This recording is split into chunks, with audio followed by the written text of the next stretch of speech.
Hello students, welcome back to my channel. आज हम करने वाले हैं इस वीडियो में 16th क्वेश्चन।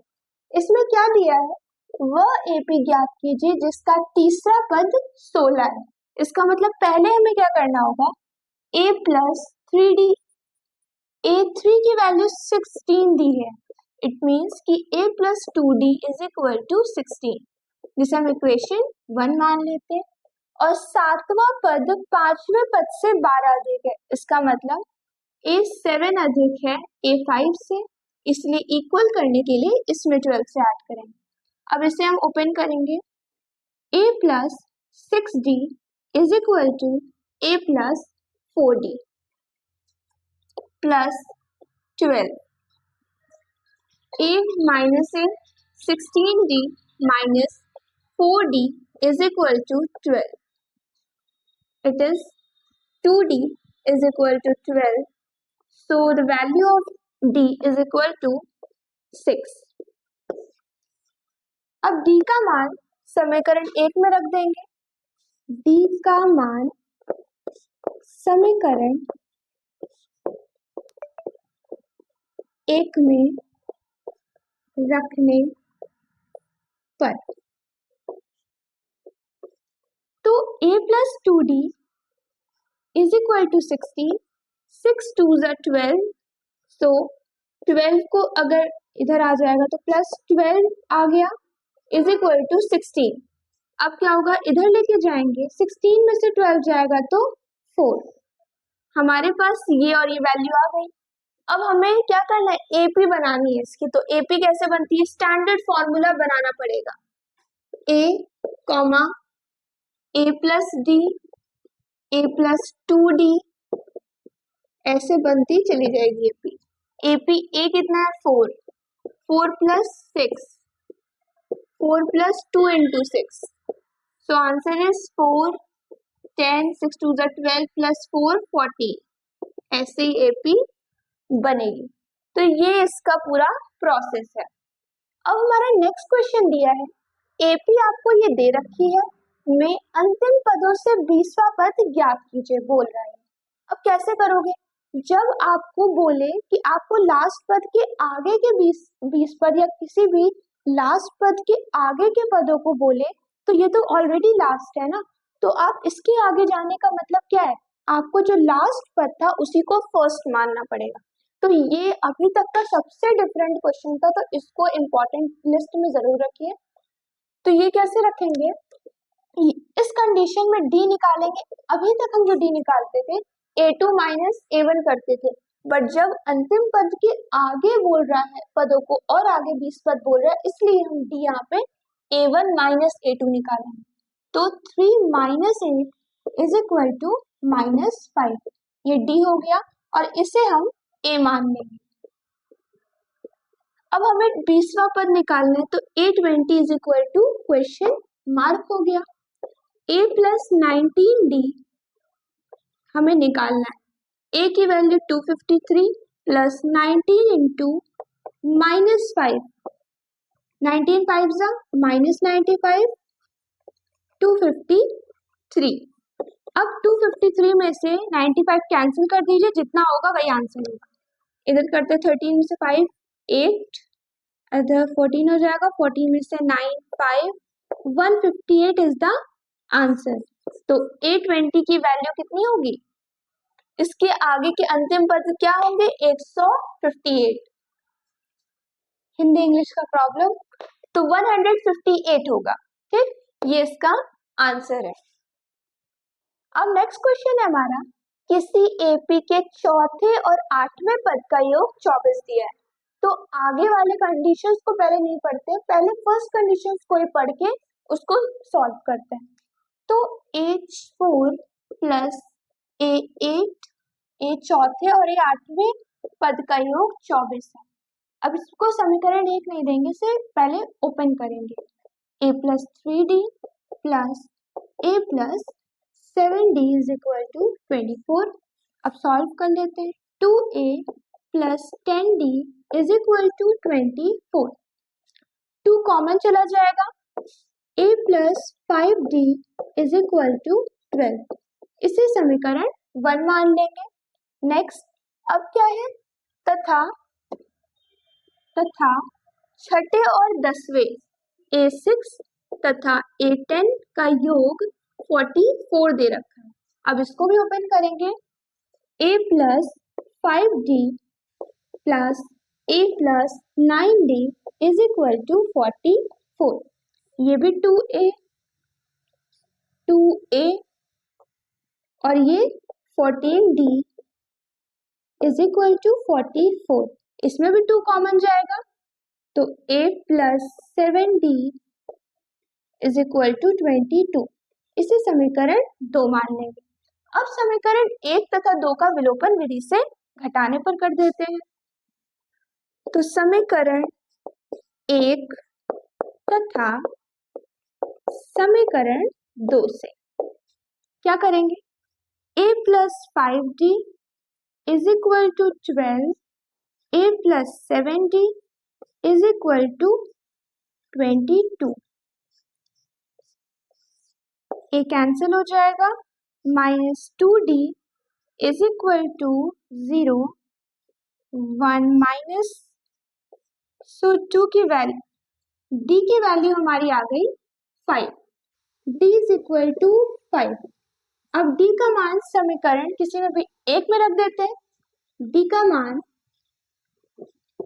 समीकरण एक में रखने पर तो A plus 5D is equal to 12, D की वैल्यू 5 है तो 25 हो गया, A plus 25 is equal to 12। तो क्या होगा, 25 को इधर लेके जाएंगे, माइनस करेंगे तो 25 में से माइनस 12 करेंगे तो क्या वैल्यू मिलेगी हमें, 13। तो A की वैल्यू हो गई हमारी 13। अब क्या बोल रहा है, 3 पद निकालने को, A plus D A plus 2D। तो A की वैल्यू 13 है, 13 प्लस 5D की वैल्यू 13 प्लस 2 इंटू 5, ये वैल्यू हो गई। इसे ऐड करेंगे, 13 18 हो गया, 13 टू जा 26 प्लस 13 कितना आ जाएगा, 39। ठीक, तो ये हो गया हमारा AP में, सही है। D की वैल्यू 5 है हमारी, हाँ ठीक है, 2D, सॉरी एक गलती हो गई, D की वैल्यू 5 हो गई, 5 टू जा 10 है तो ये 23 हो गया। भाई मैं कहीं 39 अगर हो जा रहा था तो ये A2 माइनस A1 करने पे इसके जितना डिफरेंस नहीं आ रहा था। तो अगर AP में है तो ये चीज आप देख लेंगे कि A2 minus A1, A3 minus A2 ये सब चीजें हो रही हैं तो इसका मतलब वो AP में है, अदरवाइज वो AP में नहीं है। तो ये पूरा प्रोसेस है, इसका स्क्रीनशॉट आप ले लीजिए। अब नेक्स्ट क्वेश्चन हमारा दिया है, सुब्बा राव ने 1995 में 5,000 के मासिक वेतन पर कार्य आरंभ किया। अब कोई सुब्बा राव है, कोई आदमी है जिसने स्टार्टिंग फीस उसकी क्या थी, 5,000 थी। उसने स्टार्टिंग की थी 5,000 से, उसके बाद प्रत्येक वर्ष हर ईयर में उसका 200 इंक्रीज हो रहा था। तो किस वर्ष में उसका मासिक वेतन 7,000 पहुंच जाएगा। तो 5,995 में था, फिर 996 में 200 ऐड हुआ होगा, फिर अनदर 997 में 200 और ऐड हुआ होगा तो 400 ऐड हो जाएगा, 200 प्लस 200, सो ऑन होता जा रहा होगा। तो पहला उसका मासिक वेतन A इज इक्वल टू 5,000 था। D हर बार में अगर डिफरेंस देखा जाए तो 200 का डिफरेंस आएगा, D is equal to 200 and उसने 7,000 AN हमारा हो जाएगा, तो AN इज इक्वल टू 7,000। अब इन सारी वैल्यूज को डायरेक्ट हम फॉर्मूले पे रख सकते हैं, A plus N minus 1 into D is equal to AN। AN की वैल्यू 7,000, A की वैल्यू 5,000, N माइनस 1, N हमें निकालना है। सो अब देखिए ये 5,000 है जो कि इधर लिखा है, ये इधर जाएगा, 7,000 माइनस 5,000 इज इक्वल टू 2,000। तो ये हमारा हो गया 2000। फिर अब क्या होगा, अब इसे डिवाइड कर देंगे, 2000 डिवाइडेड बाय 200, सो 2 से ये 10 आ गया, 1 इसके साथ ऐड हो जाएगा तो n की वैल्यू आ गई 11। तो हम लिखेंगे यहाँ पे लास्ट लाइन, अतः सुब्बा राव 11 वर्ष बाद 7000 की का वेतन प्राप्त करेगा। तो ये इनिशियल टाइम का, बहुत पुराने टाइम का बता रहा है कि उस समय स्टार्टिंग में 5000 होती थी।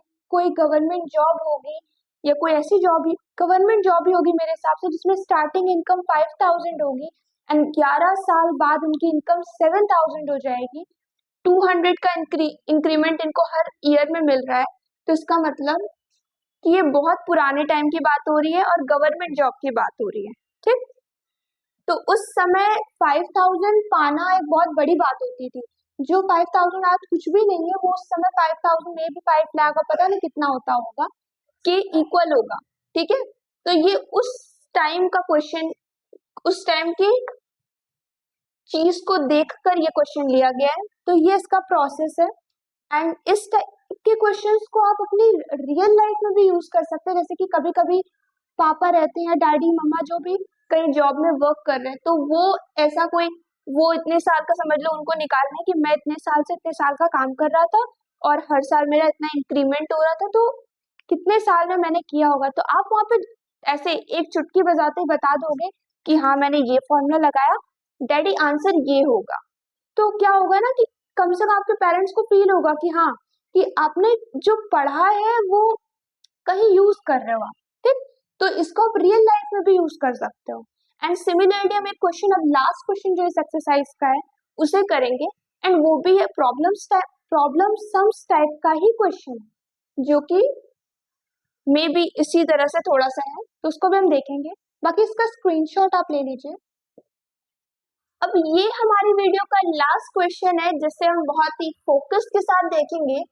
So what's the question is, Ramkali ने किस वर्ष के प्रथम सप्ताह में, सारी पुरानी चीजों को लिया जा रहा है, रामकली, अनारकली, तो पुरानी ही लड़कियों की यहाँ पे क्वेश्चंस ले रहे। मीन्स मेरे हिसाब से ये बुक्स जो पुराने क्वेश्चंस थे पहले के टाइम हमारे डैडीज या उनके भी डैडीज ने किए थे, वही क्वेश्चंस यहाँ पे हमें मिल रहे हैं। तो ठीक है, रामकली ने किस वर्ष के प्रथम सप्ताह में 50 रुपए से स्टार्टिंग करी, ओके फाइन, की बचत की। उसके बाद वो हर सप्ताह में 17.5 हर बार ऐड करती थी। ओके, नाउ 17.5 ऐड करती थी। यदि nवें सप्ताह में उसकी साप्ताहिक बचत इतनी हो जाती है तो n ज्ञात कीजिए। आज बहुत मेहनत हो गई मेरी। तो क्या होगा इसमें, हर बार हम क्या करेंगे, 17.5 कहाँ गया, 17.5 को ऐड करेंगे तो क्या हो जाएगा, 60 में ऐड करेंगे तो 70 नहीं 67.5 हो जाएगा, है ना। 67.5 में 17.5 ऐड करेंगे तो शायद 85 में be accurate. So it is 85 and ये कहाँ तक जाएगा, 207.50 से ले कहा जाता है सेविंग्स करनी चाहिए। देखिए इन्होंने बचत, रामकली ने 50 से स्टार्ट किया एंड कितने टाइम तक के अंदर इतना कर लिया, तो हमें n की वैल्यू यहाँ पे ऑब्टेन करनी। तो कैसे करेंगे, an सबसे पहले a निकालते हैं, a is equal to 50, d is equal to a2 minus a1, so it is 17.5। मैंने अपना दिमाग लगाया, ये 17.5 ही ऐड करने को कह रहा था, इट मीन्स कि उनका डिफरेंस 17.5 ही होगा। और जिनके पास सेंस ऑफ ह्यूमर होने के बावजूद कॉमन सेंस नहीं लगाएंगे, वो इससे माइनस करने बैठ जाएंगे। ठीक, तो ये हो गया, an हो गया हमारा 207.50। सो अब क्या होगा, वैल्यू हमें रख देनी है, an is equal to a plus n minus 1 into d। n की वैल्यू 207.5, जीरो के होने ना होने लास्ट में पॉइंट, अगर डेसिमल है तो कोई फर्क नहीं पड़ता, ये चीज आई थिंक आप सबको पता होगी। a 50 हो गया plus n-1 into d is 17.5। इसको यहाँ से कैंसिल करेंगे 207 में से, so what be the answer, it is 157.5 is equal to n-1। इसे इससे कर देंगे डिवाइड एंड ये इससे हो जाएगा कैंसिल, तो अब इसको डिवाइड करते हैं। 5 3 जा 15, 5 1 जा 5, 5 5 जा 25, 5 3 जा 15, 5 5 जा 25। ठीक, फिर देखते हैं 5 6 जा 30, 5 3 जा 15, 5 7 जा 35, 7 9 जा 63। So the answer is 9 is equal to n-1। ये इधर आ जाएगा तो 10, n की वैल्यू आ गई हमारी 10। इसका मतलब 50 रुपए स्टार्टिंग में उन्होंने बचत करी रामकली ने, एंड उसके बाद हर मंथ या फिर हर ईयर उन्होंने जितना भी 17.5 को 17 रुपए बचा रही थी, एंड 10 साल बाद वो 207 रुपए 50 पैसे कलेक्ट करती हैं। ठीक, तो आप भी स्टार्ट करिए अपनी सेविंग्स को, आरडी कराइए, एफडी कराइए, म्यूचुअल फंड्स होते हैं, बॉन्ड्स होते हैं, बहुत चीजें होती हैं, तो हर जगह पे इन्वेस्ट करिए। और उसी से रिलेटेड ये क्वेश्चन था, तो ये क्वेश्चन जैसा हमने अभी पिछला क्वेश्चन किया था सिमिलर, उससे ही सिमिलर ये क्वेश्चन था लगभग। ठीक है, तो ये इसका तरीका है, और आज के लिए इतना ही रख रहे हैं। तो अगर आपको हमारी वीडियोस अच्छी लग रही है तो वीडियोस को लाइक कीजिए, शेयर कीजिए एंड सब्सक्राइब मत करना भूलिए। Thank you.